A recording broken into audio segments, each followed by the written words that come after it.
നമസ്കാരം. വേദാംഗ ജ്യോതിഷത്തിലെ അമൂല്യമായ അറിവുകളും മറ്റ് ആധ്യാത്മിക ജ്ഞാന ഉപദേശങ്ങളും പകർന്നു തരുന്ന പ്രശാന്തം ആസ്ട്രോ ചാനലിലേക്ക് ഏവർക്കും സ്വാഗതം. ഈ ചാനൽ ഇതുവരെയും സബ്സ്ക്രൈബ് ചെയ്യാത്തവർ ഇപ്പോൾ തന്നെ സബ്സ്ക്രൈബ് ചെയ്യുക. നോട്ടിഫിക്കേഷൻ ലഭിക്കുന്നതിനായി ബെൽ ബട്ടൺ അമർത്തുമല്ലോ. ഒപ്പം ചാനൽ ലൈക്ക് ചെയ്യുക, ഷെയർ ചെയ്യുക, കമൻറ്റ് ചെയ്യുക. ഒരാൾക്ക് ദേഷ്യക്കാരനായ ഒരു മകനുണ്ടായിരുന്നു. ഒരു ദിവസം മകൻ്റെ ദേഷ്യം ശമിപ്പിക്കുവാൻ അച്ഛനൊരു ബാഗ് നിറയെ ആണിയെടുത്ത് അവന് കൊടുത്തിട്ട് പറഞ്ഞു, മകനെ, നിനക്ക് ദേഷ്യം തോന്നുമ്പോൾ ഈ ബാഗിനുള്ളിലെ ആണിയെടുത്ത് ചുറ്റിക വെച്ച് മുറ്റത്തെ മതിലിൽ നീ അടിച്ചു താഴ്ത്തണം.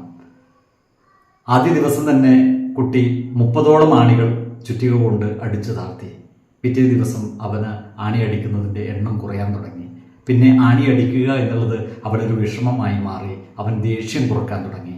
ഒടുവിൽ ഒരാണിയും അടിക്കാതെയായി. അവൻ അച്ഛനോട് പറഞ്ഞു, അച്ഛാ, എനിക്ക് ഇനി ആണി അടിക്കേണ്ടതില്ല, എൻ്റെ ദേഷ്യമൊക്കെ പോയി.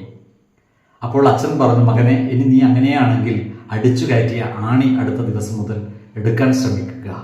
പിറ്റേന്ന് മുതൽ മകൻ ആണിയെല്ലാം പറിച്ചെടുക്കാൻ തുടങ്ങി. ഒടുവിലത്തെ ആണിയും തീർന്നപ്പോൾ അച്ഛനോട് പറഞ്ഞു, അച്ഛാ, ഞാൻ അടിച്ചു കയറ്റിയ എല്ലാ ആണിയും പറിച്ചെടുത്തു കഴിഞ്ഞു. അച്ഛൻ വന്ന് മതിൽ നോക്കിയപ്പോൾ മുഴുവൻ ദ്വാരം വീണിരിക്കുന്നു.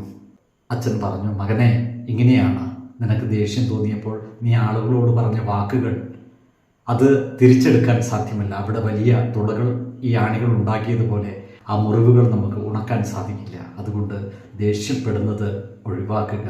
എല്ലാവരോടും സ്നേഹപൂർവ്വം പെരുമാറുക.